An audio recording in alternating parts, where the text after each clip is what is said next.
Vamos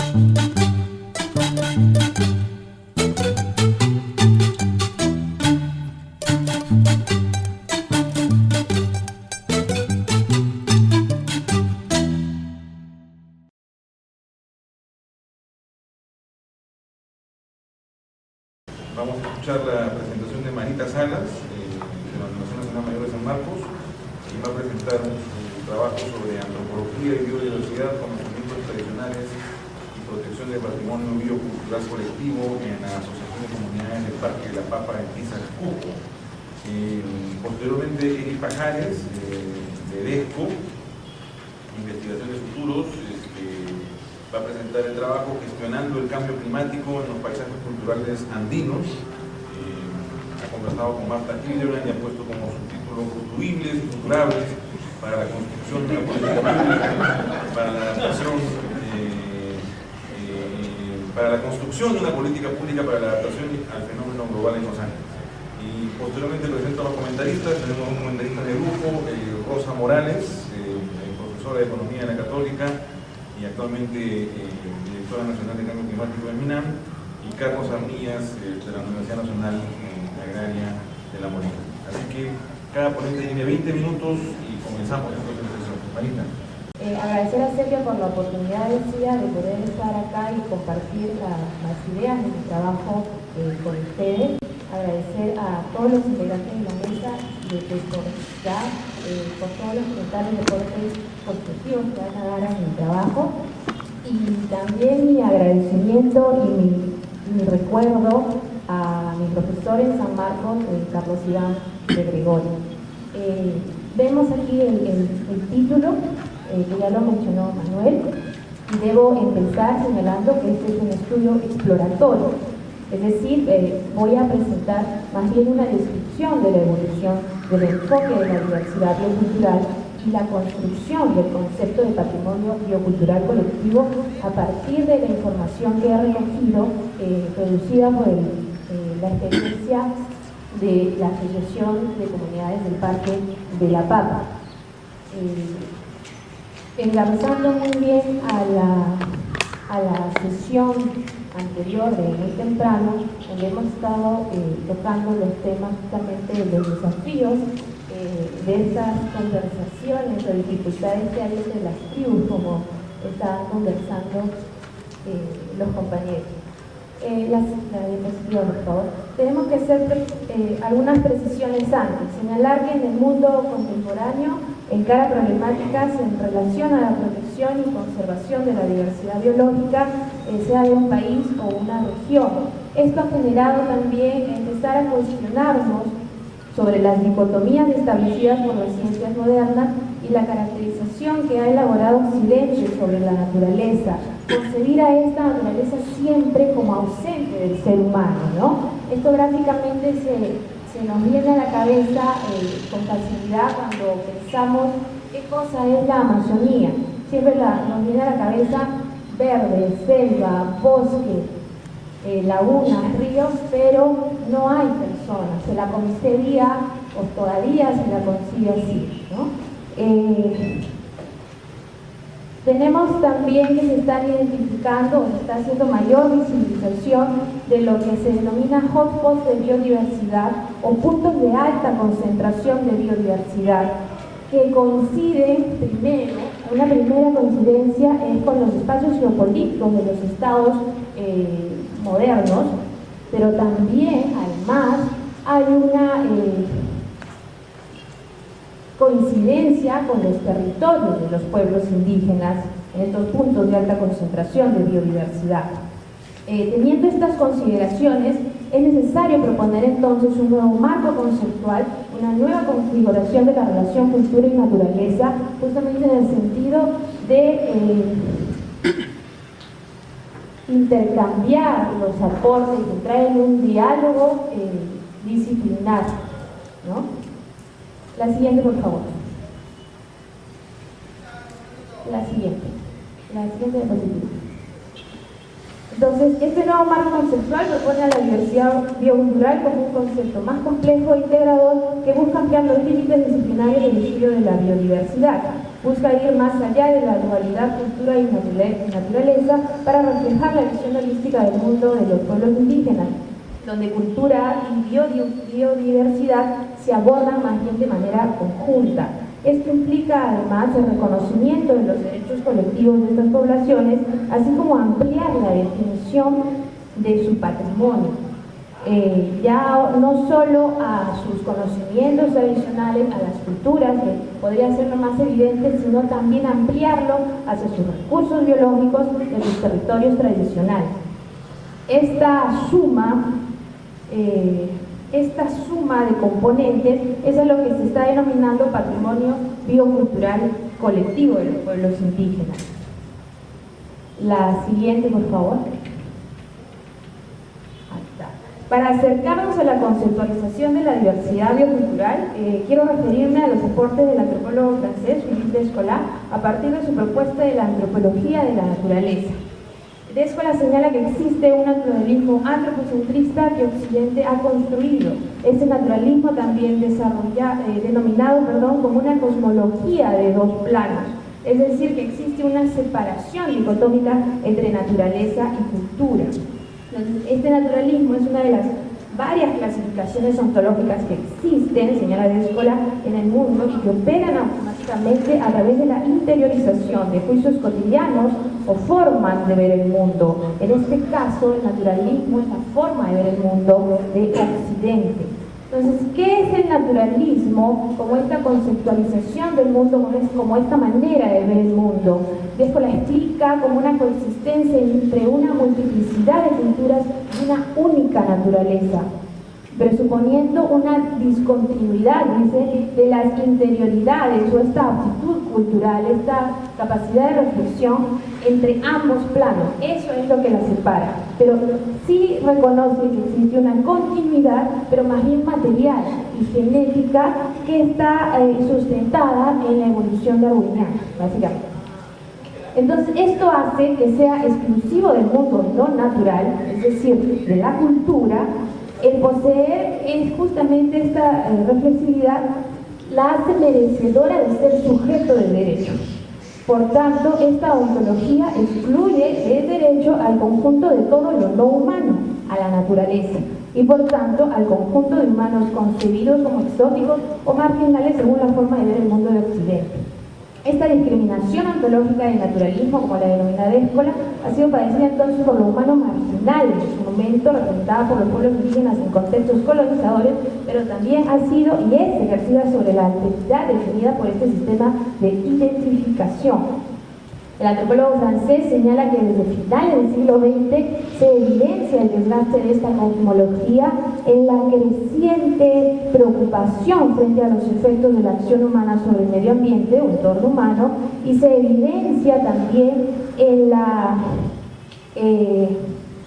ampliación justamente del derecho al mundo natural ahora como sujeto jurídico, ¿no? Expresado en el derecho otorgado a los animales, a los organismos vivos, a las plantas, entre otros. La siguiente, por favor.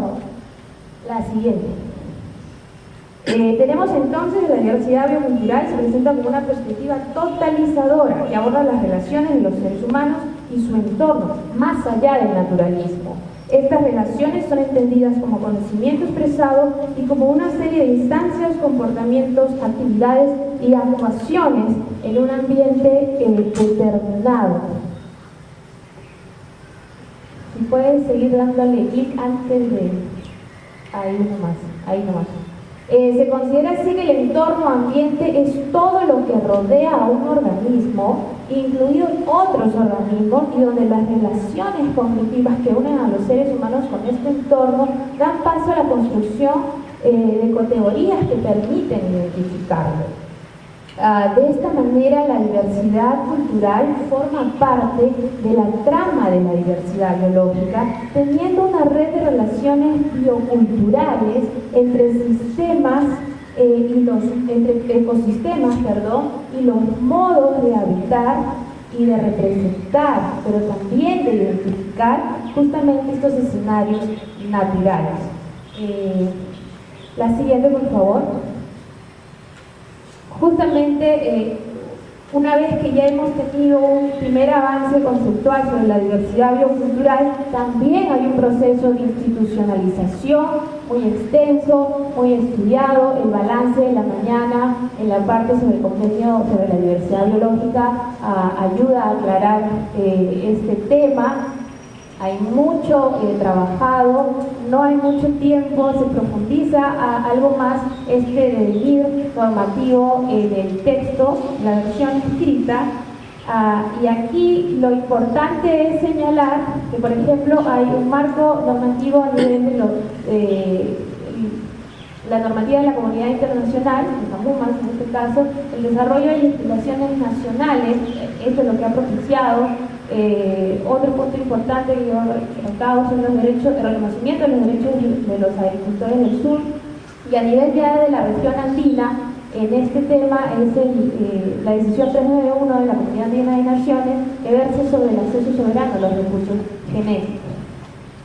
Lo importante de todo este proceso de institucionalización del enfoque de la diversidad biocultural es que todos estos mecanismos basados en la protección de conocimientos tradicionales de propiedad intelectual responden a los legítimos derechos de estos pueblos por haberlos desarrollado, mantenido y heredado durante generaciones, y se respalda además en los derechos establecidos por el Convenio 169 de la OIT y en la Declaración de los Derechos Humanos de los Pueblos Indígenas.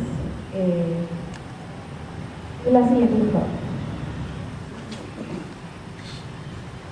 Y obviamente en el Perú también hay estos antecedentes sobre la institucionalización del enfoque de la diversidad biocultural. También hay mucho material que decir sobre esto. Básicamente se lo ve como un antecedente en relación a protección del conocimiento tradicional, el proyecto ICGB, por sus siglas en inglés, que es el proyecto del Grupo Cooperativo Internacional de Biodiversidad. Lo más saltante a recoger acá es que es una experiencia de titularidad y negociación de los conocimientos tradicionales de los pueblos indígenas de la Amazonía, específicamente con una transnacional farmacéutica. Tenemos también el segundo elemento que es importante, y también se señaló en la sesión anterior de la mañana, es que el reglamento de la Ley de Conservación y Aprovechamiento de la Diversidad Biológica define a las zonas de agrodiversidad. Esto es lo más rescatante, y lo define como espacios agrícolas conectados con elementos culturales.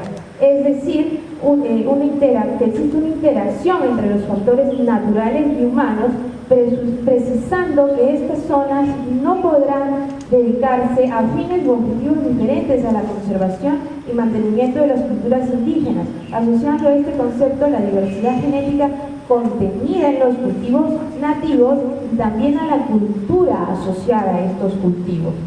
La siguiente, por favor.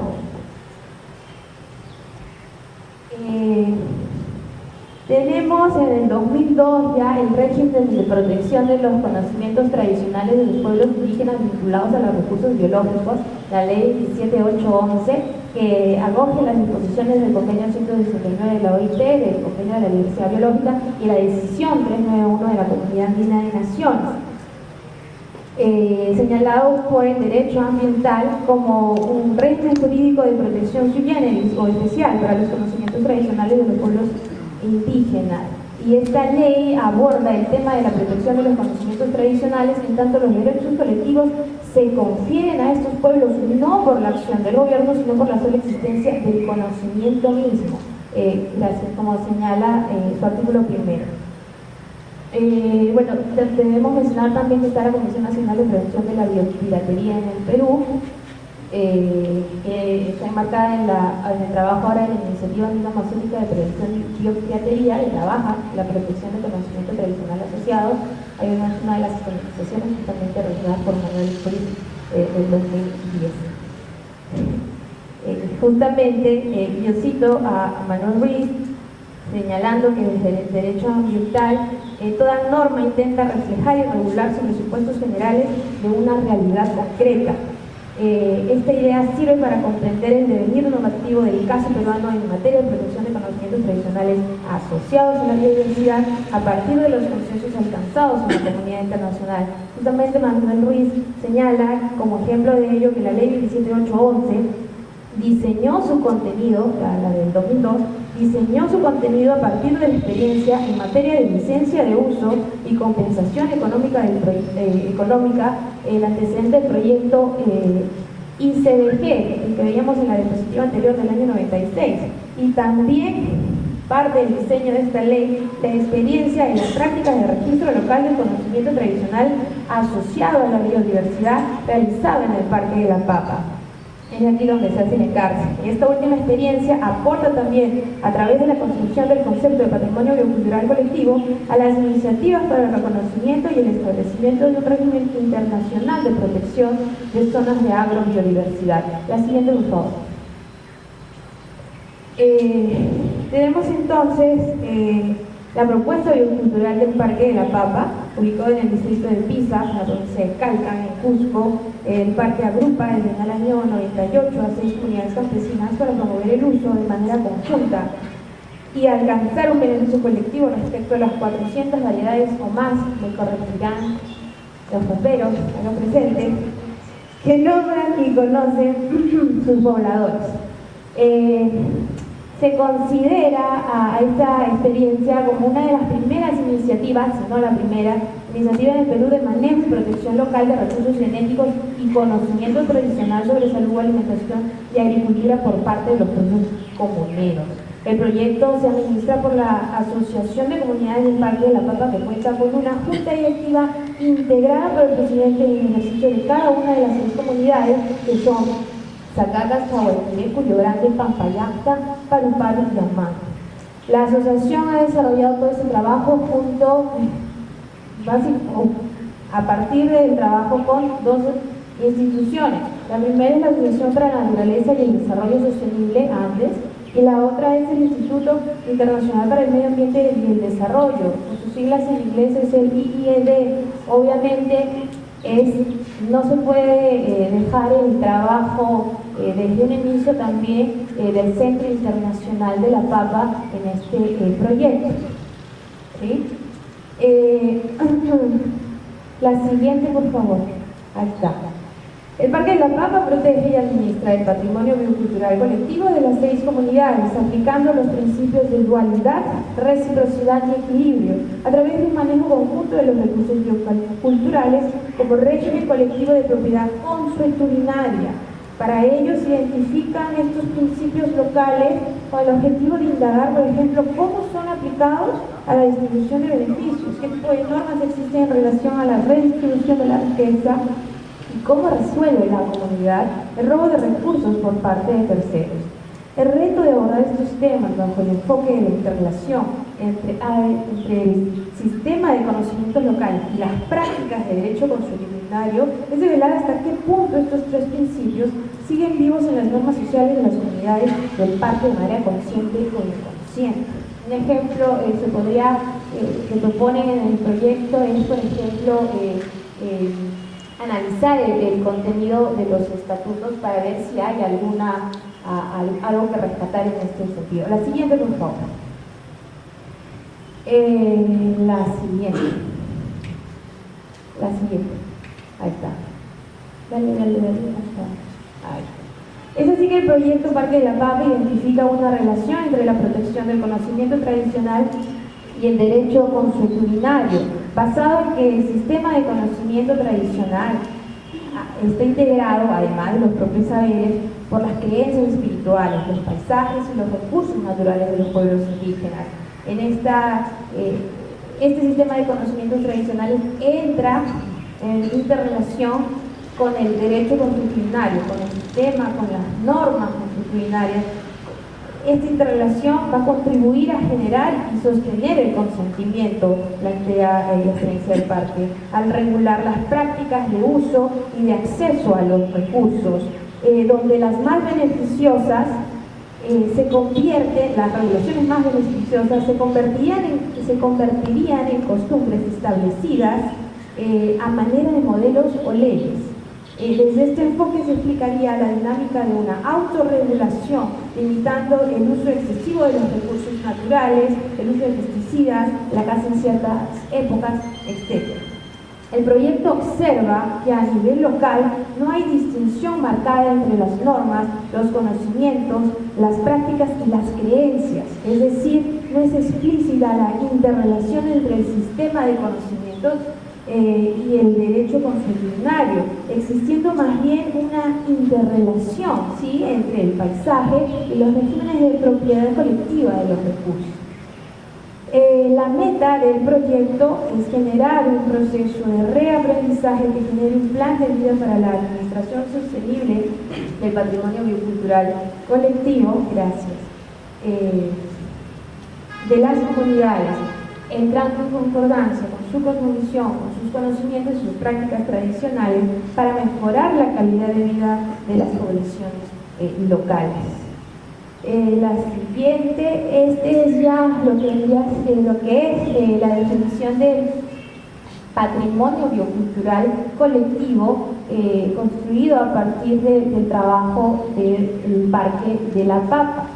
Lo leemos: el conocimiento, innovaciones y prácticas de las comunidades indígenas y locales que son mantenidos colectivamente y están inextricablemente unidos a los recursos y territorios tradicionales, a la economía local, a la diversidad de genes, a las variedades, a las especies y ecosistemas, a los valores culturales y espirituales y las normas consuetudinarias moldeadas dentro del contexto socioecológico de las comunidades. Con este concepto es que específicamente se promueve iniciar un proceso de desarrollo de un sistema o tratado internacional vinculante para la protección del patrimonio cultural indígena, específicamente en el Foro Permanente sobre Cuestiones Indígenas de la ONU, para de ahí solicitar, por ejemplo, a la Conferencia de las Partes del CNB, a la FAO y a la OMPI incorporar este enfoque. La siguiente, por favor. Luego de haber trazado muy rápidamente el recorrido del enfoque de la diversidad biocultural con miras a establecer un régimen de protección del patrimonio biocultural colectivo, he querido plantear más de una manera de conclusión algunos desafíos y retos que afrontan para alcanzar justamente esta ampliación del concepto de patrimonio de pueblos indígenas vinculando naturaleza y cultura. Primero, rápidamente, es necesario superar los límites de la sostenibilidad ambiental que ve en la biodiversidad un activo de desarrollo, pero no considera las especificidades sociales, culturales, políticas y económicas de las poblaciones. En este contexto, la antropóloga Patricia Olar, por ejemplo, señalaba que la adhesión del Perú a la normativa internacional en general, específicamente al Convenio sobre la Diversidad Biológica, o la misma promulgación de la Ley 27811 que veíamos hace un momento, no estaría acorde a la realidad del sistema educativo y de salud del país, que chocan con el desprestigio y la exclusión de las culturas de los pueblos indígenas y el quiebre de los canales de transmisión de los conocimientos tradicionales de generación en generación, por ejemplo, por factores como migración. Obviamente en los últimos años la coyuntura o el enfoque del gobierno no ayudó mucho a superar esto. Se necesita entonces existe la necesidad de una propuesta alternativa que replantee la posibilidad de alcanzar una sostenibilidad ambiental acorde con esta población, conocimientos tradicionales asociados a fines industriales, lo que va a aumentar el deterioro ambiental y la vulneración de la subsistencia de los pueblos indígenas. Este contexto ya dificulta la aplicación de la normativa internacional sobre conocimientos tradicionales en los marcos jurídicos nacionales, más aún si consideramos un actual modelo extractivista en el que estamos, y que se superpone frente a las iniciativas y los intereses de desarrollar e implementar los consensos internacionales sobre pueblos indígenas, sobre biodiversidad y de manera más general sobre derechos humanos. Y por último, y creo que también es lo más importante, seguir indagando, profundizar más sobre los alcances y los límites de los mecanismos de participación y aplicación del enfoque de la diversidad biocultural por parte de las mismas comunidades, ver realmente el rol protagónico de las comunidades en estos procesos de construcción de conceptos. no solo en el Parque de la Papa, sino en cualquier otra experiencia a nivel nacional o en la región que integre e implemente el reconocimiento del patrimonio biocultural colectivo de los pueblos indígenas a partir del enfoque de la diversidad biocultural. Gracias. Bueno, entonces pasamos a la segunda presentación de Eric Pajares. Entiendo que es un paper coautorado, Eric, ¿no? Con Oscar Toro y Luis Hernández,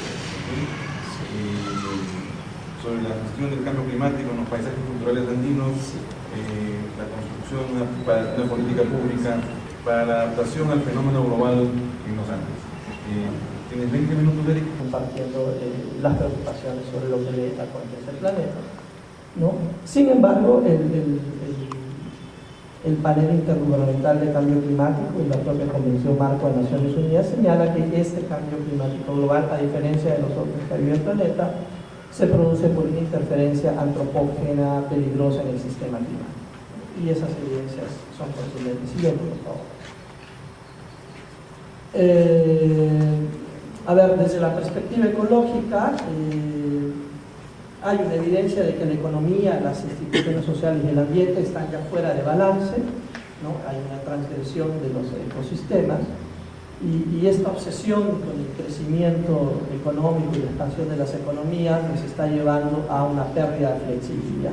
Tanto ese desbalance como esa pérdida de flexibilidad generan una tensión que es básicamente la tensión ecológica y social, y el cambio climático global es una expresión de esa crisis y de esa tensión. Siguiente, por favor.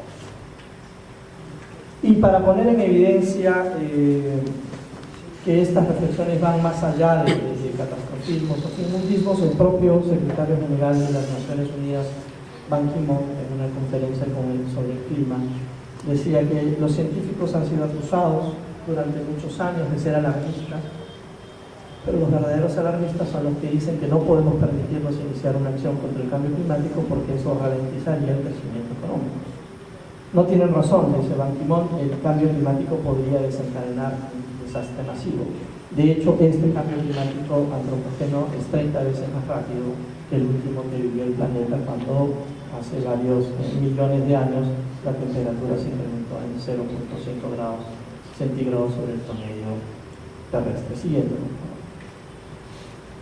Y bueno, y esta tensión ecológica y social lo que está generando es una crisis ecológica planetaria. Algunos consideramos que la crisis ecológica del planeta es una cara de la moneda y que la crisis financiera internacional es otra cara de la moneda, que es parte de la complejización del sistema mundo o de economía mundo que estamos viviendo.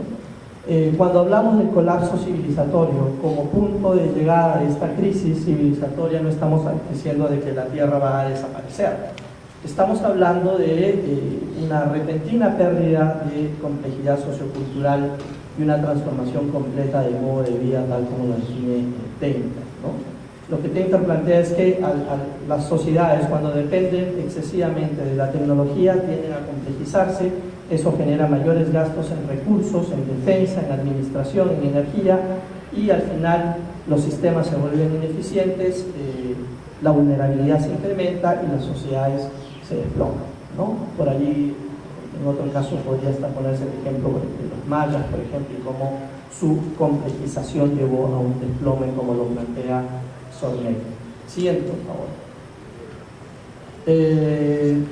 Pero aquí hay una cuestión que nos parece importante, que tiene que atenderse desde el diseño de política pública y de toma de decisiones enteradas. Maruyama, citada por Morir, dice que cada cultura tiene algo de disfuncional, es decir, falta de funcionalidad, o que no funciona, de mal funcional o de funcionamiento en el mal sentido, y de toxifuncional en el sentido de que provoca daños a partir de su propio funcionamiento.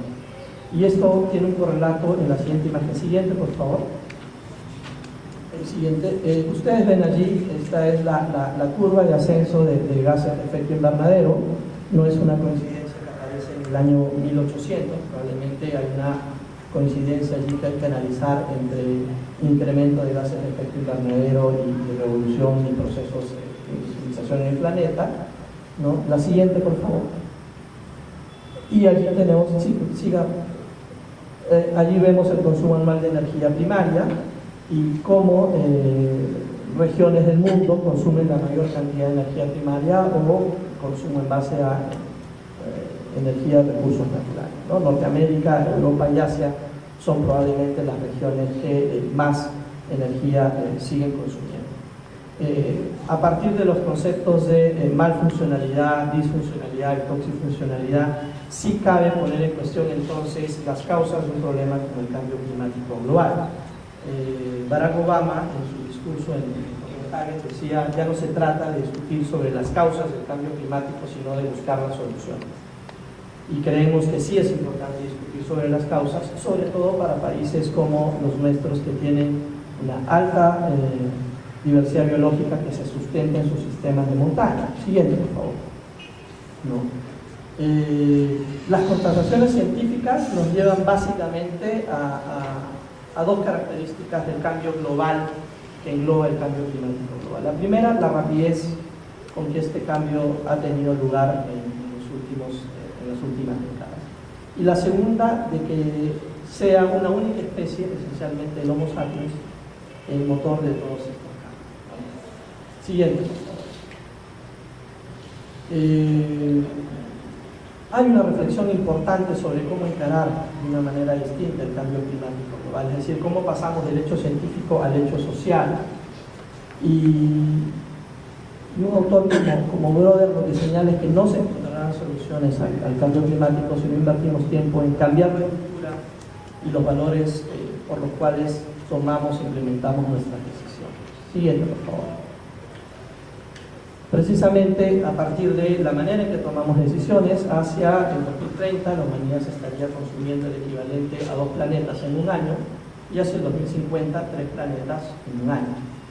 Consecuentemente, esto pone en cuestión el modelo de crecimiento global, ¿no es cierto? Y pone en cuestión incluso el concepto de capitalismo sustentable. El capitalismo ha logrado superar la relación dialéctica capital-trabajo, pero no está encontrándole la respuesta a la relación capital-naturaleza. Es decir, si se sigue consumiendo a este ritmo los recursos naturales del planeta, la base del sistema mismo de producción entra en crisis, ¿no? Siguiente, por favor.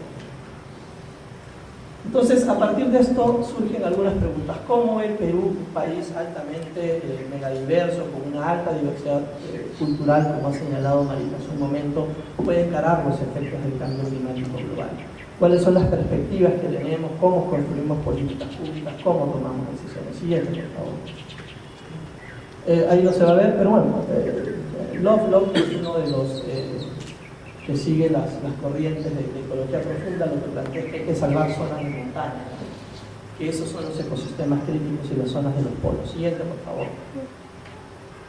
Y Carlos Monge, este año, a inicios de este año, en el Congreso Nacional de Educación que organizó el Foro Educativo, decía: el Perú rural del siglo XXI tiene como una característica central estar altamente amenazado por el cambio climático global. Intercambiábamos unas comunicaciones con Carlos y en efecto, los Andes están altamente amenazados, pero también son altamente resistentes y altamente resilientes. Entonces, esa es una cuestión que hay que tomar en perspectiva para el diseño de políticas públicas. Siguiente, por favor. Siguiente, por favor. Ahí podemos ver, estos son el atlas de los ecosistemas de los Andes del norte y del centro. Siguiente, por favor. El Perú tiene el 52% de esos ecosistemas estratégicos, es decir, es el centro pivote de los países andinos. Siguiente, por favor. Y en términos de hotspot, el Perú está en el centro del hotspot más importante de biodiversidad, ¿no es cierto?, a nivel del planeta. Siguiente, por favor. Y podemos ver allí cómo a nivel de todos esos pisos hay gestión cultural de montañas. Es decir, hay una cultura que está gestionando constantemente el paisaje, convirtiéndolo en un territorio geografiado culturalmente. Siguiente, por favor. El Perú además posee el 71% de los glaciares tropicales del planeta. Siguiente, por favor. Y como señala el Banco Mundial, nuevamente en una coincidencia con Lovelock, estos ecosistemas son los más afectados, ¿no? Es decir, el Perú está poniendo mucho en riesgo a partir del fenómeno global. Siguiente, por favor. Las vulnerabilidades ya las conocemos. El Centro Tyndall de Inglaterra ha señalado que el Perú es el tercer país más afectado por el cambio climático global de Honduras y Bangladesh. La mitad de la población sigue siendo pobre, hay una alta vulnerabilidad a la agricultura al cambio climático global, básicamente en las zonas rurales altoandinas. Tenemos problemas para generar hidroenergía, hace poco hubo un problema de abastecimiento de energía en la zona norte del país.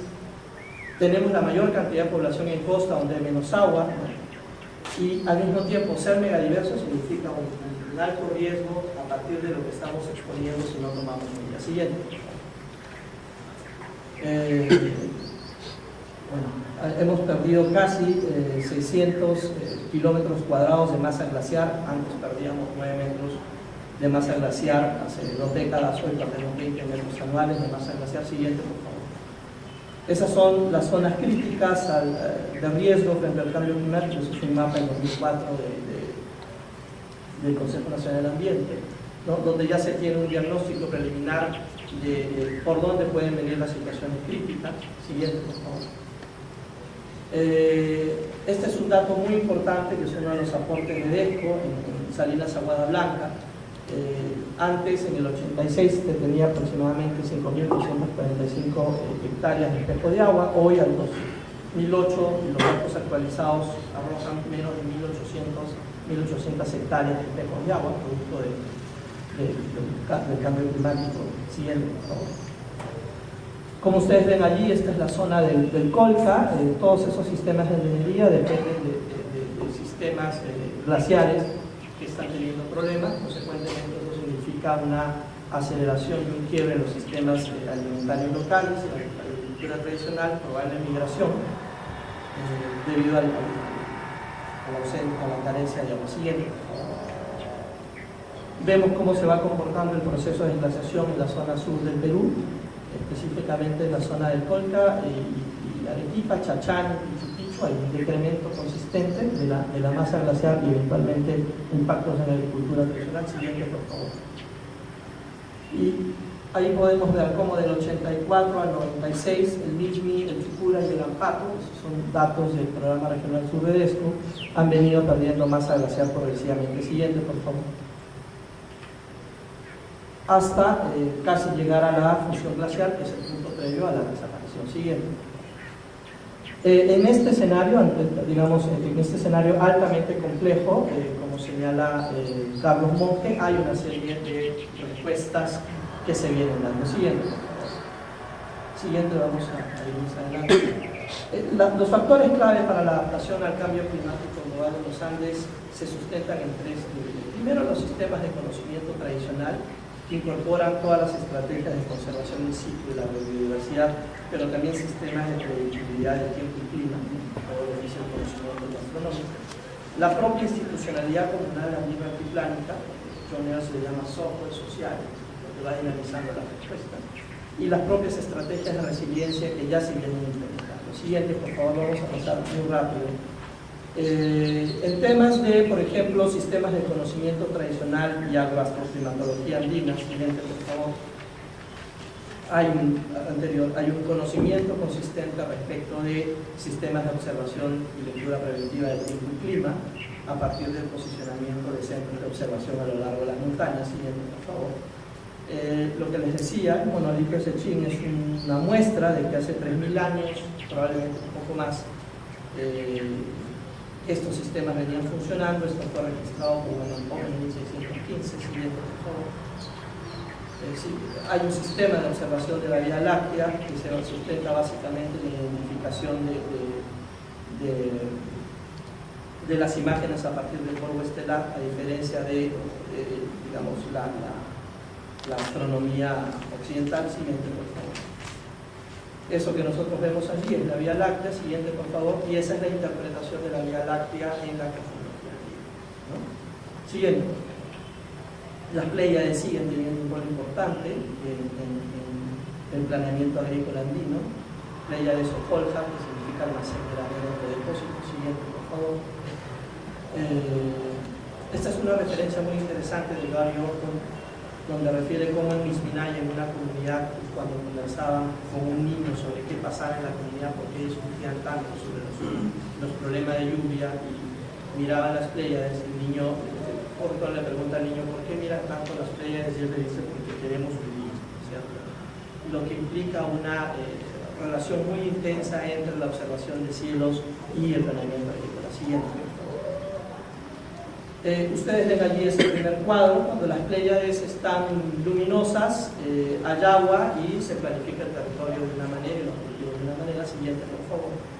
Cuando las Pléyades están medias borrosas, se planifica el territorio de otra manera debido a la ausencia de agua. Siguiente, por favor. Este es un estudio de etnoclimatología publicado en América Científica en el 2002.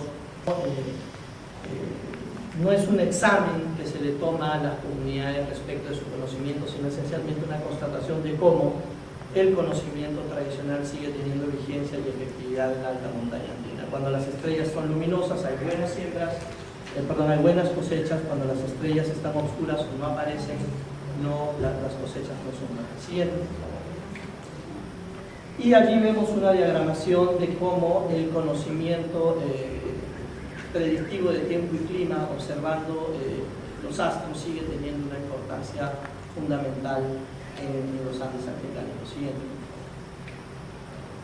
Todo esto se dinamiza por un software social que es la institucionalidad social. Siguiente, por favor. Vamos a pasar eso rápidamente porque creo que eso va de suyo. Siguiente, por favor. Hay toda una... Siguiente, sigamos pasando. Hay toda una institucionalidad social que va dinamizando todo este sistema de conocimientos tradicionales en un escenario en donde lo único permanente es la variabilidad, ¿cierto? Siguiente. Sigamos pasando. Y si se trata de un problema fundamental como el del agua, estas son estrategias de siembra y cosecha de agua. Este es un estudio que hizo sistematización de Jaime Llosa para Concitec sobre experiencias de siembra y cosecha de agua. Todo eso es artificial y construcción humana a partir de esa institucionalidad que hemos visto. Siguiente, por favor. Esto es en Lepeña, en la zona norte del Perú. Siguiente, por favor. Esto es en Arequipa, el trabajo de Escosura es muy importante, en Cayoma. Siguiente, por favor. Siguiente. Siguiente. Esto es en Andahuaylas. Esta es una amuna, un tragadero de agua. Está puesto allí exprofesamente. Siguiente, por favor. Porque a partir de allí se va diagramando toda la cuestión del paisaje agrícola. Siguiente, sigamos. Todo eso que ustedes ven allí, el paisaje agrícola construido, ahí al fondo ven las zapagas, las montañas, el jaguarazo. Estos son sistemas de construcción de canales que viene realizándose con precisamente la reconformación del tejido social. Siguiente, por favor. Para resolver, siguiente, sigamos pasando, para resolver un tema como el del estrés hídrico en las montañas andinas. Ahí ven ustedes la recuperación de sistemas de minería, y esto se parece mucho, ¿no es cierto?, a lo que hemos visto hace un tiempo en Ticón. Siguiente, por favor. Esto es reconformación de tecnología de andenes, reconformación de tecnología de minería. Allí vemos cómo, eso lo vemos en Machu Picchu, cómo tiene que tener un ángulo de inclinación. Siguiente, por favor. Y esta es la mejor expresión de la gestión de un paisaje cultural en un escenario de cambio climático, ¿no? Siguiente. Siguiente. Ahí nos vamos a quedar. Básicamente quiero concluir señalando lo anterior nomás, que digamos, hay un fenómeno global en curso que es altamente complejo, que se despliega sobre un territorio como el andino, que es altamente complejo, que como dice Carlos Monge, el Perú rural está altamente amenazado por el fenómeno global, pero también hay una ruralidad que es altamente resistente y resiliente. Empezar con el trabajo que acabamos de ver, solo porque tengo las notas aquí adelante, no sé cómo hacerlo luego. Bueno, una primera cosa es que voy a ir a algunos temas bien concretos y después quizá creo que puedo llegar a una cosa un poco más general. En el otro caso voy a ir a regresar. Haces unas definiciones de adaptación y mitigación que me parece están un poco confusas en la página 5, creo que hay que revisarlas. Hay cosas que son adaptación y la definición de mitigación, no debería tener ningún problema. Luego haces una discusión sobre si en el Perú el tema de la adaptación debe o no debe ser importante, ¿no?, respecto a la mitigación. ¿No se escucha? ¿No se escucha? Ya.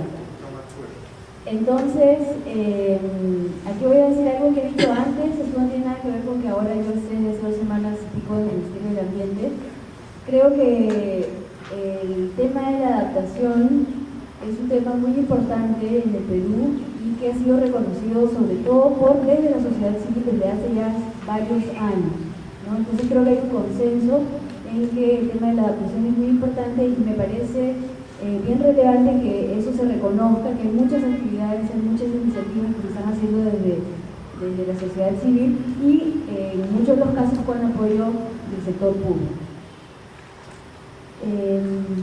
Luego también una cosa pequeñita en algún momento tratas sobre la definición de riesgo y pones, aquí sí mi sesgo de economista no me da esta libertad, pones riesgo, pones amenaza por vulnerabilidad, ¿no? Cuando en realidad de lo que se trata es que es una función de, no necesariamente estás multiplicando si eso es lo que quisiste decir, si no lo es, disculpa, pero creo que es mejor ponerlo de otra manera.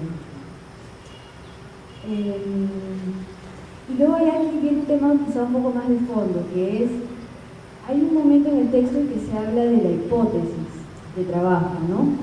Que está en tu página 28, un poco adelante del texto.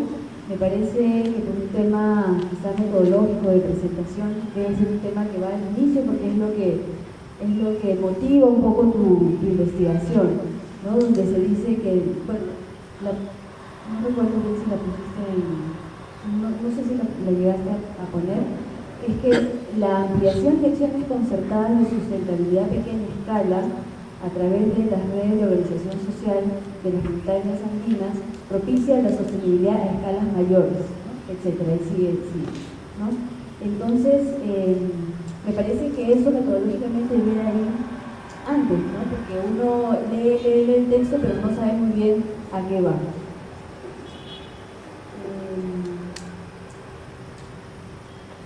En ese sentido, y es algo que aquí he visto que han desarrollado muchísimo más que en el propio texto, hablan de 3 estrategias de resiliencia local que son bien concretas, ¿no? Que son la observación del viento y los astros, la conservación in situ de la biodiversidad y la domesticación del agua, ¿no? Referidos a conocimientos tradicionales. Eso no lo tratas tampoco suficientemente en el texto y responde un poco a tu hipótesis, ¿no? Entonces, esa parte debería estar un poco más tratada, más profundamente. Y finalmente, otro tema importante que desarrollas bastante también en tu marco es el tema de los futuribles y los futurables, ¿no? Los futuribles son lo que se supone que va a suceder, y los futurables es lo que queremos que suceda, ¿no? Entonces, en este sentido, 2 comentarios. Si estás usando esta metodología de la perspectiva, uno lo que esperaría después de haber identificado los futuribles y los futurables son los escenarios, ¿no? Que no llegas a esa parte, por un lado. Y por otro lado, cuando tú defines tanto tus futuribles como tus futurables, tampoco los desarrollas mucho. Pones el cuadro, pero no se ve cómo estos tienen que ver con los conocimientos tradicionales y con la hipótesis. No hay una relación muy clara entre estos elementos que saltan dentro de tu texto, pero que no terminan de redondearse, ¿no?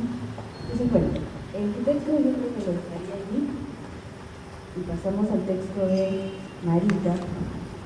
Cuando yo empecé a leer estos textos, me di cuenta que eran más bien de corte antropológico y dije, uy, ¿no?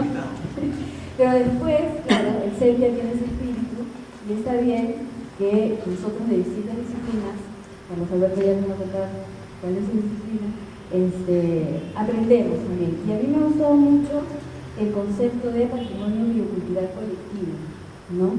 Creo además que este texto hace una bonita revisión, un buen recuento de cómo se va acuñando este término a nivel internacional, de una descripción histórica de los acuerdos y normas y se llega finalmente al concepto, que además es un tema bien relevante actualmente porque está relacionado pues a los recursos biológicos, al territorio, a los conocimientos tradicionales y finalmente a la consulta previa, ¿no? Luego, hay también, y aquí también viene mi sesgo, ¿no? Desde la economía, hay un momento en que dices que la diversidad biológica no debiera ser percibida como una mercancía, ¿no? Efectivamente, pero sí quizá como un provisor de bienes y servicios ambientales, ¿no? En el sentido de que son un capital natural, un patrimonio natural, como que tú mencionas en tu texto, ¿no? Luego, en tu página 2, tú propones 4 preguntas, y a mí la que más me llamó la atención fue la cuarta, que dice de qué manera y formas las disposiciones consensuadas influyen en los procesos y o experiencias de desarrollo local sostenible en estas poblaciones, y yo entendería que eso lo ibas a tratar mucho en el estudio de caso que presentan, ¿no? De parte de la PAPA. Entonces, en ese sentido, cuando haces el recuento de esta experiencia, no desarrollas, creo, suficientemente. En la mañana se ha mencionado que hay mucha bibliografía al respecto, y sin embargo en tu texto hay una referencia bibliográfica, ¿no? Entonces creo que puedes hablar con el profesor Tapia y él te puede orientar en ese sentido, me parece, porque además una cosa que yo esperaba, por ejemplo, ver era cómo este concepto de patrimonio cultural, biocultural colectivo tiene que ver con el antes y el después del manejo del recurso en esta experiencia, ¿no? Eso. Y ya finalmente existe un marco metodológico que se llaman los sistemas socioecológicos, ¿no? Que Erin Orozco toma desde las ciencias naturales y lo incorpora a un análisis más de ciencias sociales. Ese marco es bien relevante cuando se trata de estudiar recursos de uso común, como este caso me parece, porque en este caso comunales vivienda. Entonces, no para ahora, obviamente, pero sí, si te sigue interesando el tema de los recursos de uso común y cómo se relacionan los distintos elementos importantes de esto, que son la parte ecológica, la parte social, la parte económica, la parte institucional, la parte normativa, todo eso entra dentro de este gran marco metodológico. Entonces quizás pudieras revisarlo para hacer algún análisis posterior también de este caso u otro, ¿no? Bueno, yo voy a seguir un tema de comentarios para mantener la costumbre. Y hablando de costumbre, bueno, también contaré un poco yo de dónde vengo dado que hay todo un tema antropológico, definir también una línea me parece que es una buena práctica. Yo soy biólogo, entonces la lectura que hago de esos textos y los comentarios es un poco desde mi experiencia como biólogo, ¿no? Además hemos trabajado en temas de cambio climático. Entonces, hay un primer tema es qué tan... Creo que es bueno un comentario para los dos, creo que es definir un poco más para quién se escribe el documento, porque eso ayuda un poco más a saber qué formas de comunicarse van a ser las que el lector va a estar familiarizado y va a poder leer, y esto particularmente, digamos, es un poquito más difícil el caso de Marisa, porque es bastante más en el sentido de la redacción, un poquito más densa en el sentido de la antropología, que pareció, por lo menos yo creo que como biólogo. En el caso del documento de Eric, conocí un poco más los temas. Una primera sugerencia muy concreta y es, si partes definiendo dos términos que son muy poco usados, pon la definición lo antes posible, para que la gente sepa a qué te refieres con futuribles y futurables. Recién la primera definición o sugerencia de definición aparece en la página 5 del documento. Entonces, recién ahí uno empieza a decir, por ese lado, hacia ahí se va a tratar de definir. Y de hecho ahí no aparece la definición formal. En general, en el documento, que no recoge todo lo que tú has presentado, son incorporados que no están en el documento, hay toda la primera parte que es una revisión bibliográfica, en la cual, bueno, en algunos puntos discrepo, elementos como que el ambiente ya está fuera de balance. Yo diría que los sistemas no se plantean, pero los sistemas están dentro de un balance, es decir, los sistemas permanentes están fuera de balance, están justamente en dinámica permanente de cambio. Y eso un poco como que no sé, puedo entrar una discusión un poco más de conceptos por ahí. Pero sí me llamó la atención de que en esta parte, en la cual justamente estás hablando o estás haciendo una revisión sobre toda la construcción de escenarios, no se recoja, por ejemplo, como no me pareció que se recogía todos los ejercicios del IPCC sobre construcción de escenarios climáticos futuros. Se plantea una especie de dicotomía en el texto entre un grupo de gente que está como que no recoge la interacción entre los ecosistemas, el ambiente y los procesos sociales, y sin embargo hay un conjunto de bibliografía que sí es súper relevante, que recoge ese tipo de interacción y que parte justamente de entender el cambio climático como un proceso socioeconómico, y es desde la construcción de modelos socioeconómicos que luego se construyen un modelo climático. El modelamiento climático futuro, lo que es ahorita, es parte del modelamiento socioeconómico, y eso no parece acá. Y de hecho los 4 escenarios, familias de escenarios, grandes familias de escenarios del IPCC, creo que también un poco se construyen sobre la lista de los futuribles estructurables. Es decir, los escenarios A1 y A2 son básicamente los futuribles, si quieren en sus términos, mientras que los escenarios B son los futurables, los más deseables. Eso, por ejemplo, podría ser incorporado y no ha quedado recogido acá.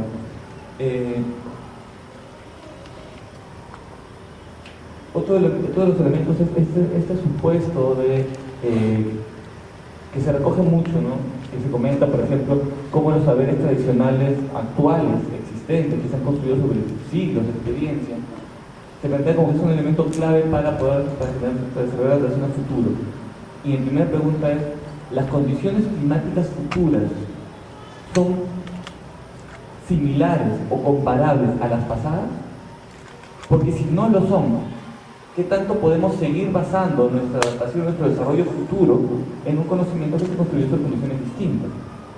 Si las condiciones climáticas del futuro son 3 o 4 grados Celsius por encima del promedio histórico de los últimos 30 años, pero comparables a los que ocurrió hace 100, uno diría, ok, sí. Pero si tenemos que irnos más allá de 5.000 o de 10.000 años, ya no, ni siquiera había gente en la zona. ¿De acuerdo? Creo que sí es relevante plantearse a qué tan comparables son los contextos en los cuales se desarrolló ese conocimiento tradicional, para ver si ese conocimiento tradicional, tal como existe ahora, va a ser relevante para poder mantenernos adaptados en el futuro.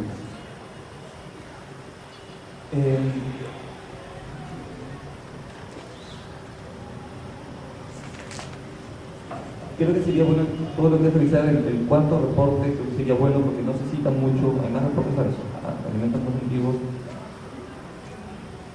Y un poco ya más, yendo más a la parte ya de la propuesta, también un poco coincido con lo que planteaba Rosa, era estos escenarios que tú planteas al final están construidas sobre un trabajo, planteas básicamente un escenario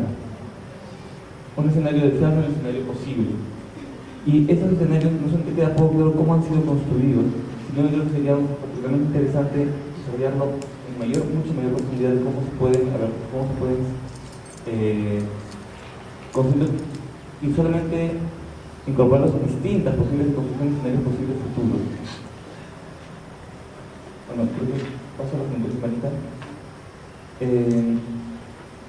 En el caso de Marita, yo creo que en mi primera pregunta es, se discute mucho esta distinción entre lo humano y lo humano como lo cultural, ¿no? Y el documento de toda la percepción de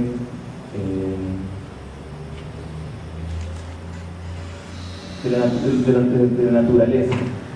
Y incluso hay una frase así como que para entender la biodiversidad, ¿no es cierto? Una frase de Rossi, la concepción de la investigación del concepto de biodiversidad conlleva un ineludible componente cultural.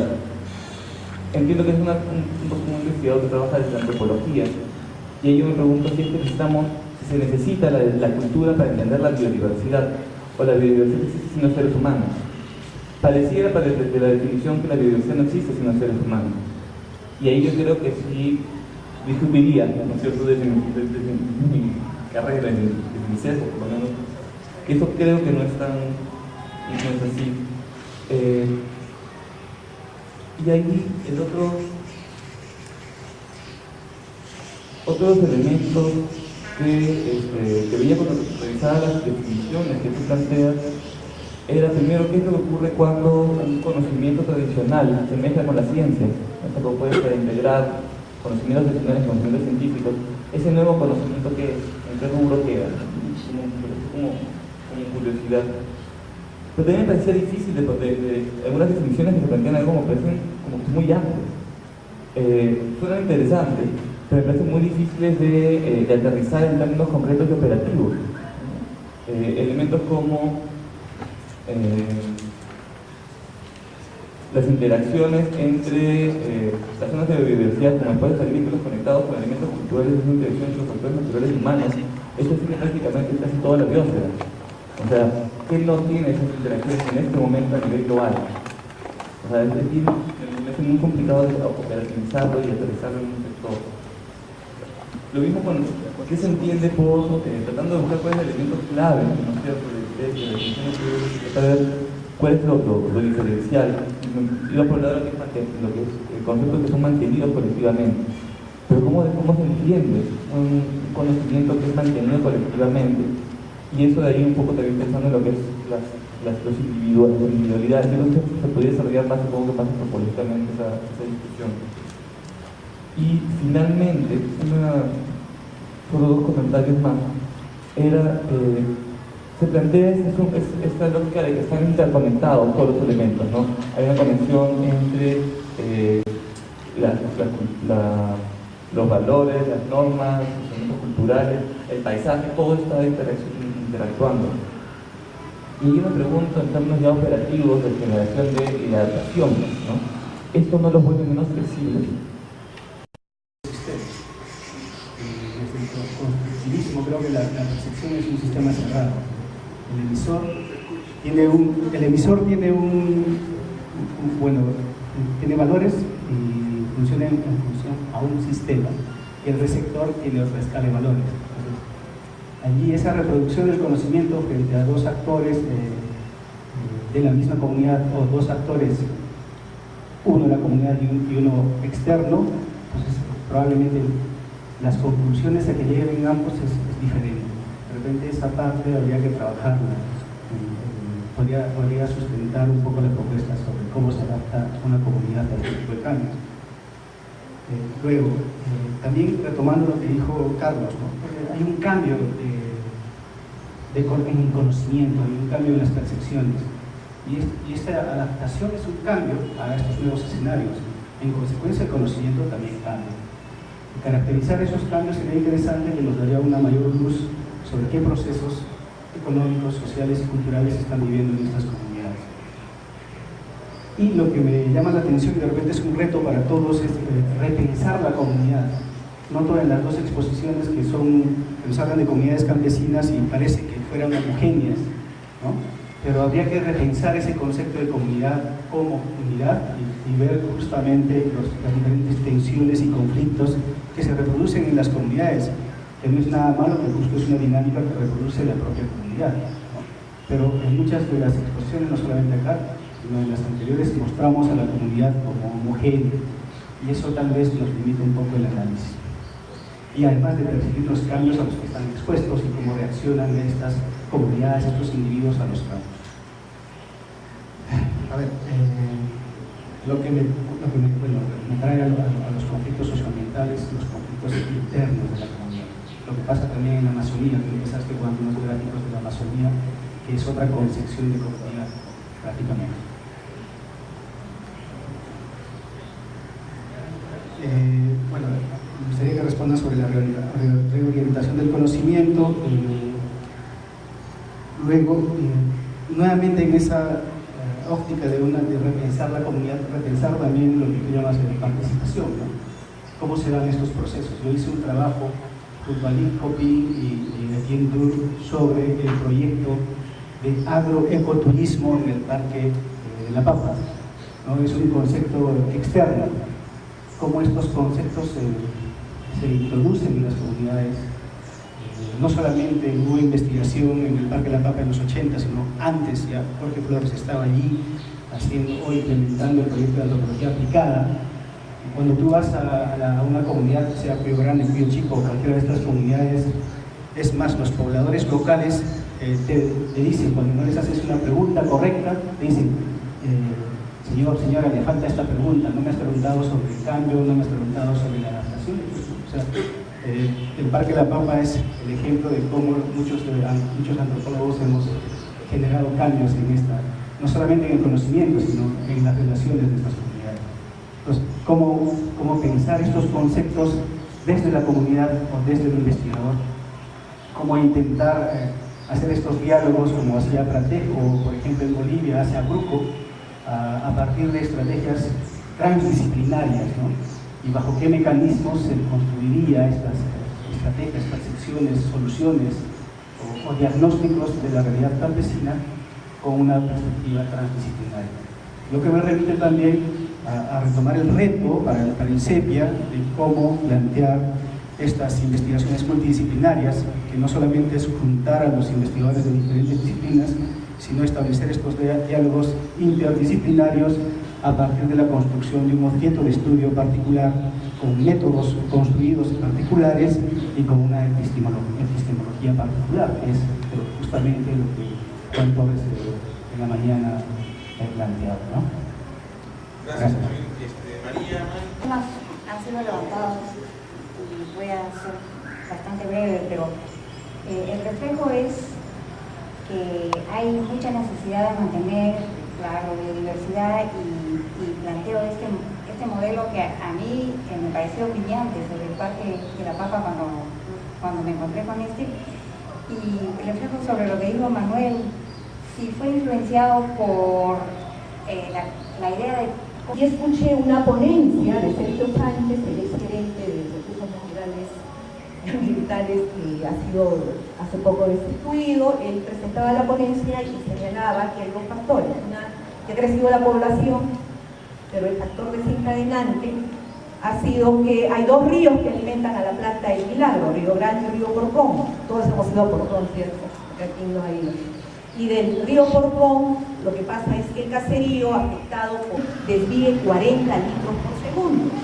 O sea, le han quedado 15 litros de una mano y el río Grande le ha bajado su caudal. Y de esos 40 litros por segundo, 8 van a Porcón y 32 van para la minera, ¿no? Entonces, no está lejano, o sea, ya no es el asunto solo de la calidad de agua, que ya es un problema, como decía un entendido, decía, el cianuro tiene un límite permisible, estamos con un cianuro permitido por el límite máximo permisible, pero lo que no toman en cuenta la salud de los que tomamos agua en Cajamarca, decía él, es que el efecto es acumulativo, un pequeño problema. Entonces tenemos un problema de calidad y un problema de disponibilidad, y no estamos todavía con gran afectación, digamos, en términos del cambio climático. Pero si seguimos pelando la cabecera de cuenca, que es lo que está luchando la gente, porque ya la mitad en minería, la mitad ya no nos pocas, están planteando la intangibilidad de las cabeceras de cuenca como estrategia de adaptación y de lucha al mismo tiempo. Entonces yo creo que por eso me he atrevido a relativizar, porque nos podría permitir decir, ya están ellos, nosotros como urbanos hay un problema de conflicto intercultural, de visiones, de conocimiento. Siempre ese problema es lejano, ajeno, de menor categoría, ¿no es cierto? Solo unos cuantos ahí que nos encontramos, pero no, va a ser nuestro, ¿no? Y es mejor que hagamos escenarios de futuro. Gracias. Del departamento de Amazonas y vengo de una intervención que he hecho amazónica de la parte de la unidad de Comacoche. Cuando empecé a estudiar agronomía, como que me fracturaron, ¿no? Como que me parcelaron, como decían ahora en la tribu. Ahora que me estoy diciendo más o menos de cierta edad, vuelvo a mis raíces y me vuelvo más holístico y más complejo. Aquí quiero llegar en el sentido de que mi abuelo, por ejemplo, me comenzaba a ciertos mitos. Entonces, los mitos son estudiados desde los antropólogos, de ciencias sociales, pero no desde la biología, por ejemplo, ¿no? Entonces, estos mitos en la selva que abundan, que son con respecto al cuidado de la naturaleza, tienen relación. Entonces, mucha gente dice que esos mitos son cosas de todos, que no se entienden, de antiguos. Pero, sin embargo, tienen mucha vigencia, los antropólogos ya ven eso. En la selva, por ejemplo, hay muchos mitos de cómo no se debe cazar. Mi abuelo me comentaba, mi abuelo era un gran cazador de osos, de monos, ¿no? Y cuando salía muchas veces a cazar, que salía la mamá en sus sueños, Él me contaba que en sus sueños salía la mamá de los animales, una viejita, que le amenazaba, ¿no? A mi abuelo, entonces dejaba de cazar. Entonces, pero esos sueños son mitos que son como sueños, pero son mitos interesantes. O los que son pescan en el río, cuando salen muchos días a pescar, siempre sale la mamá de las aguas, puede ser una serpiente rara, ¿no es cierto?, con alas y pum, le pega un cachetadón al pescador y ya no vuelve a pescar. Entonces me parece importante porque esos mitos en el fondo no hay en la sociedad de derecho ambiental, ¿no es cierto?, no hay con el medio ambiente, o sea, digamos, estas sociedades, ¿no es cierto?, como no están en ese plano de la cultura que es, digamos, el derecho, crean sus propias normas de derecho, que son una forma de control, ¿no es cierto?, social por un lado, pero también de control de la naturaleza. A mí me parece importante cómo entre antropólogos y biólogos deberíamos echarle un ojito, ¿no es cierto?, a este tema de los mitos, que son una cosa interesante. En otro sentido, yo creo que también el tema de cambio climático. A veces los meteorólogos están midiendo hechos, ¿no es cierto?, que se dan. O sea, miden la temperatura, fue un hecho que ya pasó en ese momento. Pero si, por ejemplo, observáramos el comportamiento de los animalitos, que son estos que habla Mario, que habíamos de esos, y que no es un micro, me parece importante. Porque esos animalillos pequeñitos, serpientes, cucarachas, arañitas, pareciera que tienen, de hecho, tienen, digamos, indicadores muy finos, digamos, como ser vivo, para, digamos, anticiparse a algún hecho que se puede ver en el camino, que puede ser un terremoto de gran intensidad. El año 70, yo estaba muy pequeño, comenzaron a salir culebritas por todos sitios, y era la noche, arañas que nunca salían, insectos raros que corrían por ahí, y decíamos, algo puede pasar, algo va a pasar, y en 2 minutitos se vino el terremoto de Aguaraz, ¿no? Entonces, son conceptos importantes, creo que hay que retomarlos con fuerza, indicadores micro, por ejemplo, mucha observación biológica, y el tema de los mitos incorporarlos como una forma de control de la naturaleza. Muchas gracias. Hay varias cosas, ¿no? Pero por el tiempo también, sí, una cosa muy general, pero que es importante también, un poco atraviesa también todas las intervenciones que han hecho sobre la presentación que he tenido, que es principalmente, y con eso terminaba también yo mi presentación, esta necesidad, este reto también, por eso lo ponía así, de seguir indagando, por eso decía, eso me incluye a mí en seguir no solo con la experiencia del parque, sino también seguir ahondando justamente sobre los temas que ustedes de alguna u otra manera con sus intervenciones han visto. El tema, como decía Mario Tapia, sobre decirlo, todas las líneas de acción, las actividades que han venido desarrollando en este proyecto, quizá por cuestiones de tiempo también no las he podido exponer con mayor desarrollo, están de alguna manera en el texto, como bien dices, está el restaurante, está un proyecto de agroecoturismo que decía el compañero que ha trabajado ahí, y lo más importante obviamente es los registros de conocimiento tradicional que se ha trabajado en el proyecto a través de la implementación de los TICs, ¿no? Registro audiovisual, este tipo de cosas. Hay también una iniciativa en lo que se refiere al conocimiento y al uso de plantas medicinales. Entonces, es una cuestión muy amplia, muy rica, como decía Mario. Y en general está también el reto, por eso, de seguir ahondando e investigando. Me excuso en la metodología más bien exploratoria de esta primera presentación, ¿no? Y de ahí plantearme a mí y dejar abierto el reto de indagar, como decía también a mí, la cuestión de la participación de los conceptos introducidos o elementos ajenos, queremos decir, y también esta necesidad de enfrentar o analizar, abordar qué conflictos se generan, qué dinámicas nuevas se generan a partir de este tipo de experiencia. La doctora María habló sobre la repatriación o bueno, repatriación es el término, por decirlo formal, que han utilizado el convenio que hay con el Centro Internacional de la Papa y el Parque para, entre comillas, una devolución de especies o variedades de papas nativas, ¿no? Y bueno, también la refería María. ¿Y qué hacemos después con esto, no? ¿Cómo se aprovecha esto? ¿Cómo se integra esto? Porque al fin y al cabo es el tema grande que está acá es justamente la inclusión que no existe justamente, o no ha existido, o ha sido difícil y ha generado conflictos justamente por esta visión que tenemos separada de la cultura y de la naturaleza, por decirlo de alguna manera. Sobre puntualmente los comentarios de Rosa y de Carlos,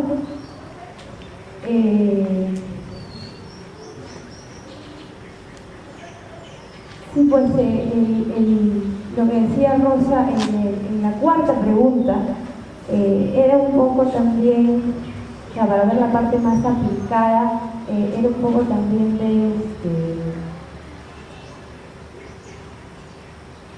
cómo la propuesta de este enfoque en la diversidad cultural puede generar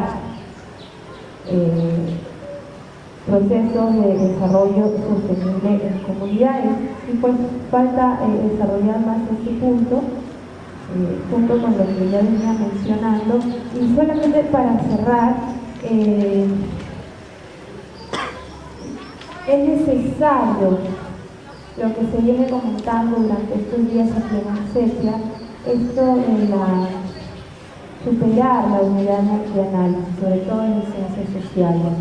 Y creo que yo quizá no lo he expresado, pero no es mi intención abordar esta experiencia como desde esta mirada clásica del análisis, sino más bien como algo que dijo ayer Mario también, sobre estas reapropiaciones del territorio, y que vendría a ser una reterritorialización, si lo queremos llamar, tanto hay una nueva mirada, y lo que inclusive también decía Remy en el balance sobre que presentó Hernández sobre el giro territorial de las nuevas ruralidades en el país, ¿no?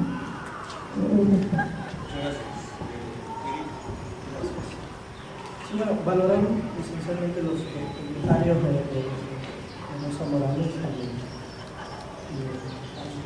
Carlos Casillas. Creo que nos van a servir para seguir repensando esto. Sí quiero señalar que en relación a los temas de liquidación y adaptación, bueno, hay una discusión que básicamente en qué le ponemos el acento, ¿no? Un país que pone el 0.4% de tasa de efecto invernadero con la poca inversión pública que se hace en gestión pública del cambio climático, y tiene que tener una priorización, es decir, lo uno no niega lo otro.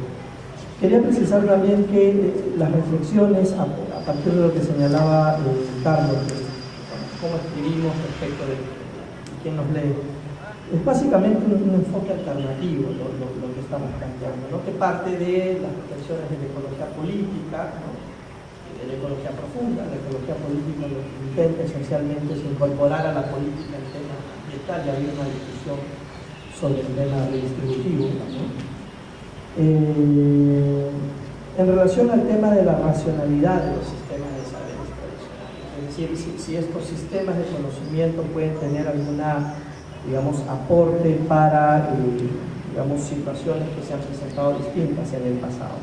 Lo que es tradicional de los sistemas de saberes es la manera de reinterpretar los procesos y los tiempos, es decir, hay una manera de crear y recrear constantemente, ¿no?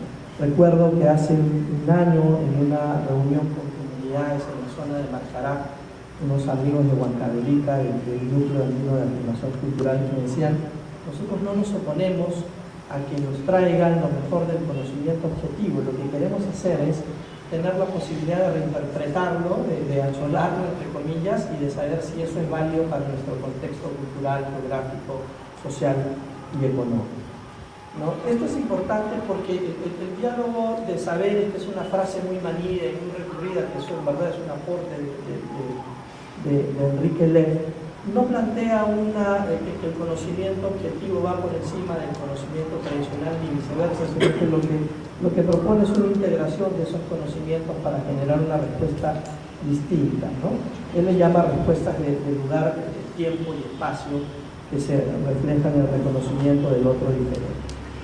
En relación a la pregunta interesante de Mario Tapia sobre cómo identificar esos indicadores a nivel micro, meso y macro. Y creo que es un aporte el que alcanza Rosa Morales en relación al tema de la hipótesis y cómo profundizar a partir de los datos que hemos mostrado. Creo que esos indicadores van en relación con los impactos micro, meso y macro. El tema es cómo se genera, cómo pasamos de sustentabilidad a pequeña escala a una sustentabilidad de escala mayor. La hipótesis que nosotros planteamos es que esa sustentabilidad se genera a partir de una concertación, ¿no es cierto?, planificada, que se profundiza a nivel de ese software social que son las redes institucionales sociales.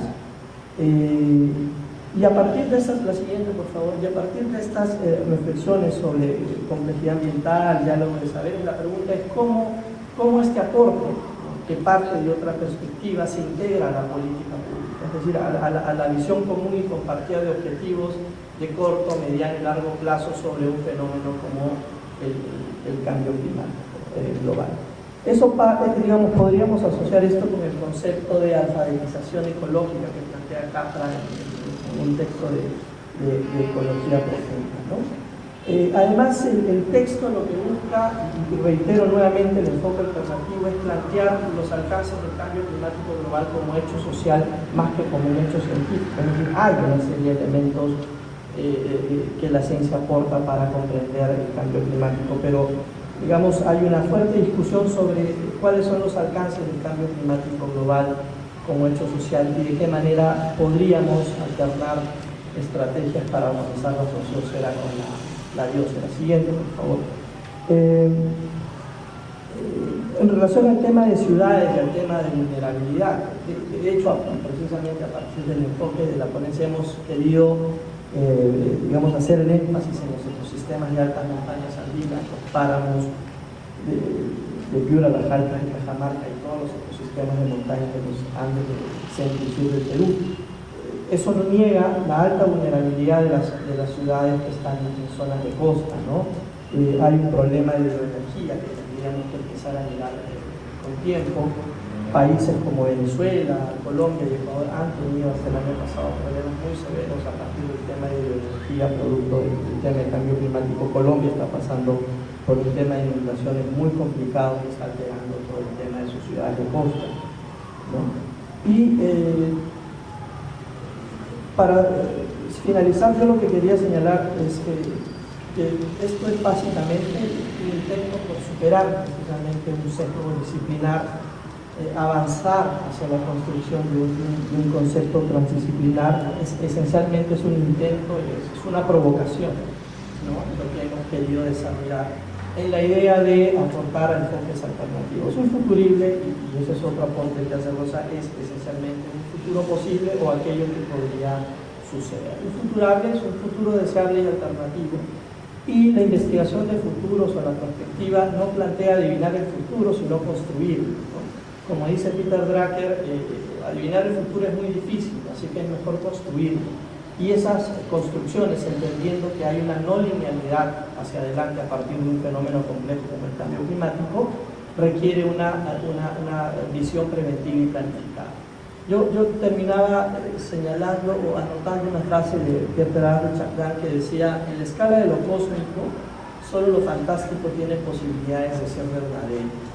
Y lo rescataba a partir de un trabajo que hicimos hace una semana en Cusco, en Guaro, donde encontramos esta mandala de tiempo, que es básicamente la expresión de una relación intensa entre hombre, naturaleza y humanidad y cosmos, que es una visión que supera incluso las percepciones de la ecología profunda. Así que yo agradezco muchísimo los comentarios de los panelistas y de la mesa, pero subrayo, esto ha sido esencialmente un intento de progreso.